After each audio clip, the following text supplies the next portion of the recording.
Ooh, hello there, my fellow miners and crafters. Good times with Scar here, and welcome back to the wonderful worlds of Hermits and Crafting. And we're flying right above our brand new base here, and this, of course, was Mumbo's base.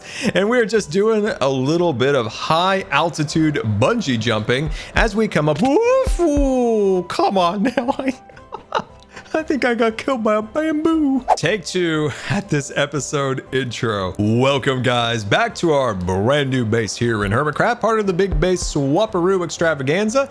And one thing we learned from the big base swaparoo extravaganza is that who owns the deed owns the base. And we swapped with Mumbo and we got his base deed that we then lost. So that means we don't own his base. So in today's episode, we're gonna forge some documents together, and it is gonna be amazing so that we can be officially the owners of this base again, and then we can make our changes to it. And as I said before, I just don't want to make a few changes here or there, change some colors. No, I want to make some meaningful changes to the base that is in line with Mumbo's original vision and where he wants to see the base go in the future. In our last episode, we broke down the design philosophy and the methodology that Mumbo used to create this base, the differences between narrative bases and experience bases, and it was really fun to kind of think about a base in that kind of way. So with all that talk, you might be wondering, Scar, what are you actually going to do with the base? And with all of my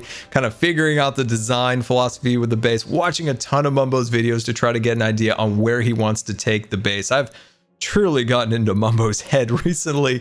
We're going to make connections with the base. The connections between the 2001 Space Odyssey style monolith sci-fi towers here and the ancient jungle temple in the center. Trying to connect the two together and bring it full circle with the water feature down below to try to tie that into it. And eventually work on the landscaping on the perimeter and in the central core right here. And overall, that sounds like it is going to be a ton of work, but it's going to be super fun. But before we get to any of that, I've got an idea over at Keralis' base that I want to do real quick. Part of the sewer cats. Plus, I need to get a ton of resources for this, and that's going to take a little while. Just floated on down to the sewer cat sewer, and it looks like we are really far behind in the score. Green has 10.5 points, and for a moment there I thought I had like -1. And Impulse says, wait, oh my gosh, Impulse says 16, Beat-Up says 9, and then I wondered why, and then I saw that they literally brought down the lighthouse tower, and there's like this crazy cool reflection in the sewage. And this fella here, he is super angry at me, by the way, real upset. I think he's upset that I missed the sewer cat meeting where they did this, and okay, I didn't know that. That is literally a forklift.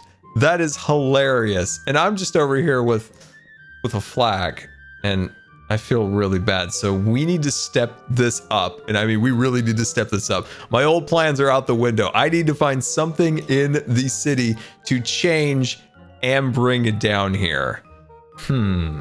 Hey, do you want to know what the Enderman's name is? Angerman. Oh, he's an Angerman. Oh man, dude, I appreciate you, man, and I get where your anger is coming from. I really do. Actually, I don't. I'm just trying to be supportive. So I have been searching high and low throughout this entire base, and I have found what I am going to change here, and it's going to be really cool. As you know, one of these signs mentioned graffiti. So we can take this to 2 levels. We change something here in the city and we take something. So we're going to basically take this entire mural down to the sewer, and we're going to replace this mural with the sewer cat silhouettes. This right here will get us some points. I've got a bunch of paints. I'm ready to do a little bit of spray painting here on this mural. And remember, the motto of the sewer cats is, we were never here. And that means basically that once the Keralis games is over, we revert the city right back to the way it was before, like we were never here. So let's grab out our paints and change up this mural. This might be my favorite thing I built in a very long time. This project here was very, very fun. And we've got B-dubs, we've got myself, we've got Grian and Impulse. The sewer cats here represented. Now, I went through a few little changes here. Now, it would have been a crime not to use stripped oak logs for Grian's hair. And I was kind of going back and forth with adding more detail, like the sand block here for my jacket, or going without it to fit more in line with the design that this was original. So my question to you is, what do you like better? This is choice A and this is choice B. So choice A had the extra detail on my shirt and Impulse's detail on his shirt, and this is more in line with the original, which was choice B. So choice A with the detail, choice B is the one you're looking at now. Let me know in the comments which one you liked better. So where would a good spot for our mural go down here? Maybe right here or there could be a good opportunity. I mean, nothing's gonna compete with this.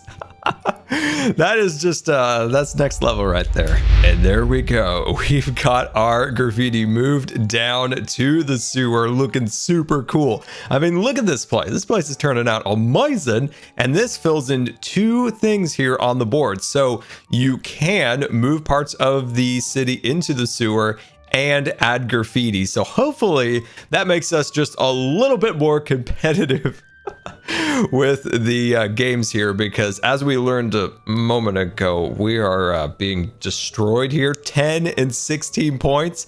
I mean, come on now. So hopefully this will get us back in line, and I'll let the other cats down here know about this, so hopefully we can get scored soon. Ascending out of the sewers now, and look at how cool that graffiti down there looks. It goes along with our stealth camping in that we were hiding in plain sight, and until it is called out to your attention, you don't know it's there, which is really fun. So we've got our B-dubs mural, we've got our Scar mural, we got Grian's mural, and of course Impulse's mural there at the end.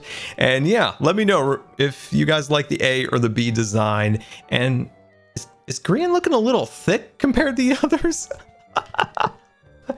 I think he's looking a little thick. He's 4 blocks. 1, 2, 3, 4. 1, 2, 3. I had no idea. Oh, that is hilarious. Oh man. Anyway, guys, we gotta go head back to our base and start making some modifications. And also, I am still working on my entrance into my secret base that we built in our last episode. I've got some fun plans for that. Now that we have gotten our sewer cat business out of the way today, it is time to start working on our base. And the first thing I'd like to do, and this will be super quick, is that we need a quick place to sleep and store our things. We need a nice place to rest our weary head at the end of the night. And I don't think Mumbo has a single bed in his base. Kind of like all my bases, there is no beds to be found. So we just sleep in Green's bed when he's not online. And I have searched high and low, no beds, not a single one. And also, I don't know if I'm allowed to take stuff from this beautiful storage machine here. So I'm gonna go re-steal some stuff from my base and bring over for our projects today. And by the way, ever since we caged up this scary doll, we have no longer had any restless nights. Well, I mean, it's restless because there's no beds and I sleep in a bush. But other than that, I haven't been scared, which is a plus. So yeah, let's go find a spot here and pitch our tent. I think we found the perfect spot. Let's snap it together. And like that, we now have a place to sleep and store our resources here. And we even have a cursed cat. I mean, seriously, that is such a cursed image right there. But anyway, so we got that all set up. And yeah, this thing looks super cute from a distance when you see the little tent perched on the top of the temple. I mean, look at that. Come on. Come on, that's amazing. Anyway, down below, of course, is the readout on the base's health. And how do you decipher this? Like, is this the column of lives the base has? And this is how many lights until we lose a life? Like, I don't understand it. So in the comments, like, give me an idea on how to do this. You've told me in the comments, like, golden apples, I totally get that.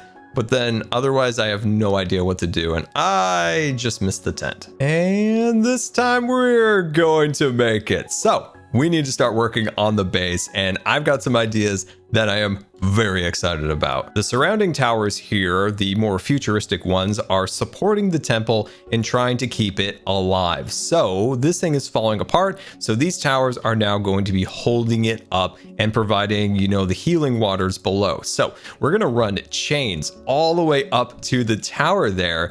And those are kind of holding it up on all of the diagonal axes of the structure here. So some beautiful chains connecting it to here. We'll have some vines and plants and things like that growing off of the chains.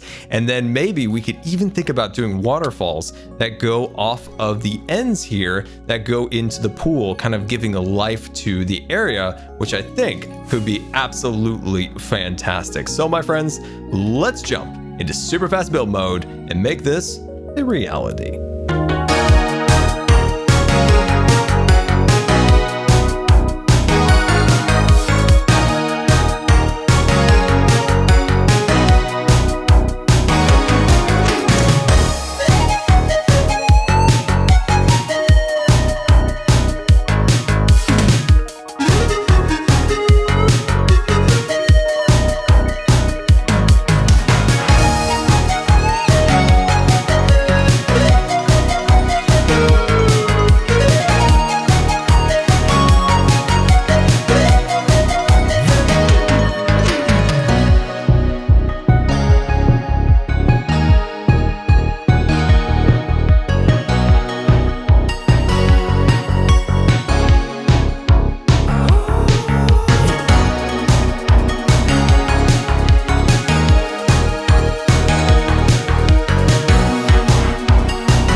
Super fast build mode, and I'm chaffed to bits over the design that we have now for the base. So on the right and of course the left, we have our chain. So let's pull back now and get a huge overview of the design. So the goal of this was not to create something that's very intrusive to the base, but something that anchors it. And I think we've achieved that with these chains in that they both blend into the sci-fi and the kind of rustic jungle temple vibe that it gives off. Now, the key with these chains is also to age them a little bit. And I think we can do that by bringing some of the vines down the chains a little bit. And you'll also notice the waterfalls that are coming off the towers, which, you know me, I love a good waterfall. And this is like a sci-fi waterfall, which is kind of different. So I think that is looking really cool and just kind of ties in the water feature to the sci-fi area, and the sci-fi area then now blends into the jungle temple. And hopefully we kind of nailed our objective of kind of blending everything together, making it feel more natural. And as I said, I want to make the chains feel a little older, like they've been here for quite some time. So I'm going to get some logs, some leaves, and start kind of bringing those vines down off of the temple and down the chains. And that'll give it a little bit more weight and a little bit more detail. Oh, wow. Okay. What in the world? Oh my gosh. He just created like the anti-chess monster. This is next level here, Mumbo. Oh, wow. That is ooh, I'm gonna die. Hold on. Immediate action needed. Okay, there we are. Wow, this is next level chest action.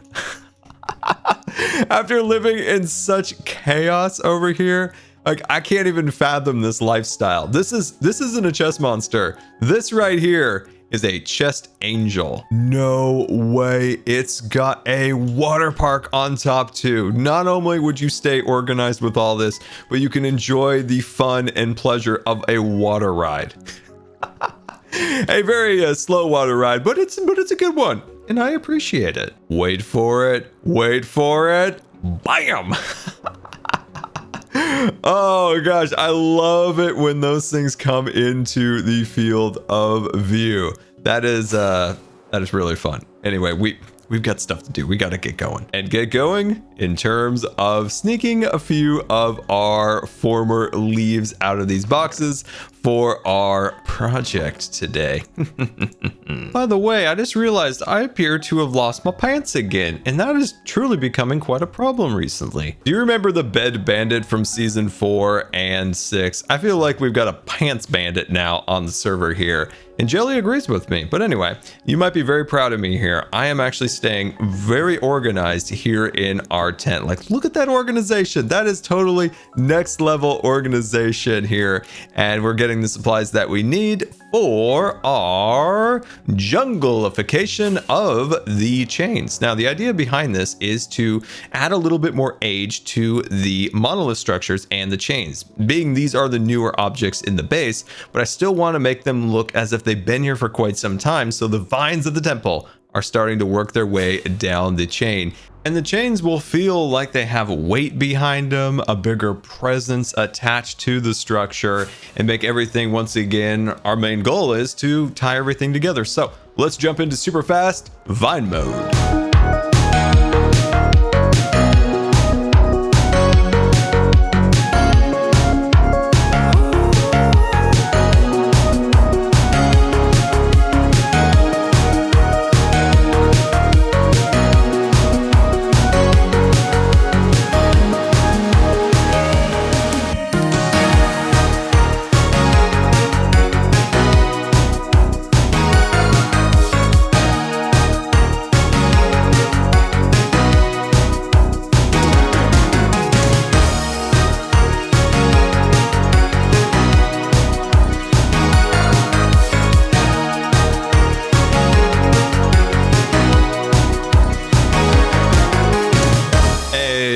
Super fast build mode, and we have got ourselves a blending between the rustic and the sci-fi elements of the base, and that was quite a challenge, but I am very happy with the way this turned out in the end. So you have your sci-fi towers, you have the cable stretching up into the temple, holding it up from falling over, but now you have the temple taking over the chains and sending its vines and its own influence into that area, which gives the whole thing a really nice blended feel. And I know change is hard, and you've seen the base one way for a very long time, and now you see it in a different way, which just give it time, you know, think about it a little bit, and let me know if you have any suggestions or what you're thinking with the design. But yeah, I'm pretty happy with this now. So yeah, let's take one more peek at the design from the ground level.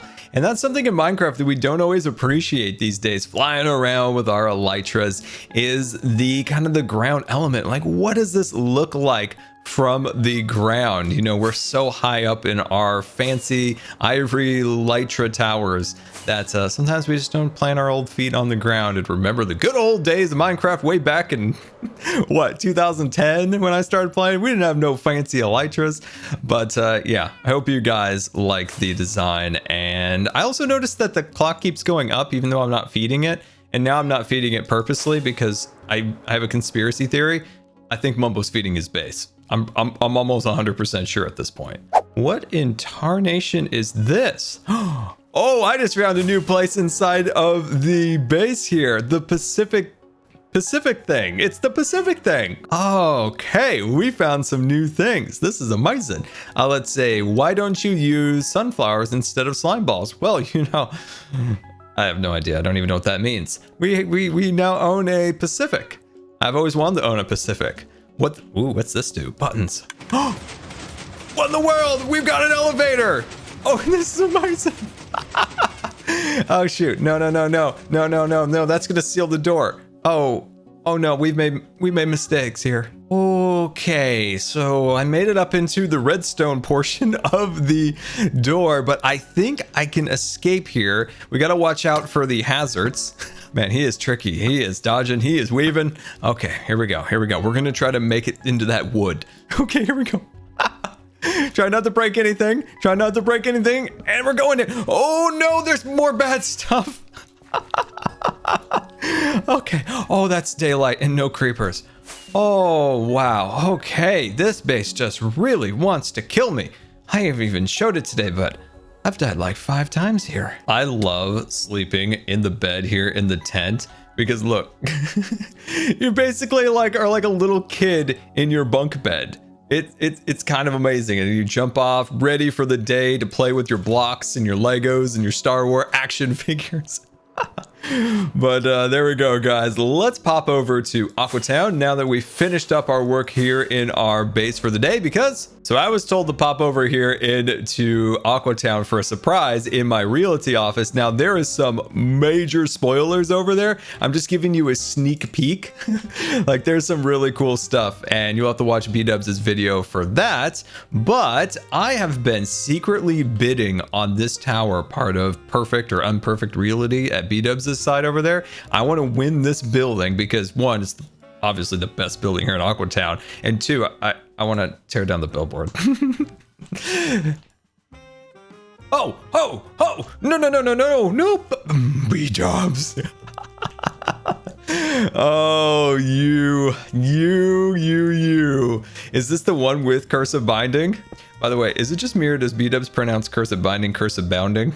I just want to know if that's me or not on that one. I am straight up dodging spoilers all throughout Aquatown here like a absolute pro. But here it is, winner. We won 19 diamond blocks. Wow, I didn't realize that I'd gotten so high. Whew. You just never know how high you can get sometimes when you're in the heat of a battle of trying to win an amazing piece of property. It's a good thing we've actually made a ton of diamonds recently. And you know what? Just because I love the building so much, you get 20. You get 20 B-Dubs. I love it so much. Anyway, so yeah, we got to come up with what we're going to do here other than tear down the billboard, and maybe we'll just sell it back to somebody.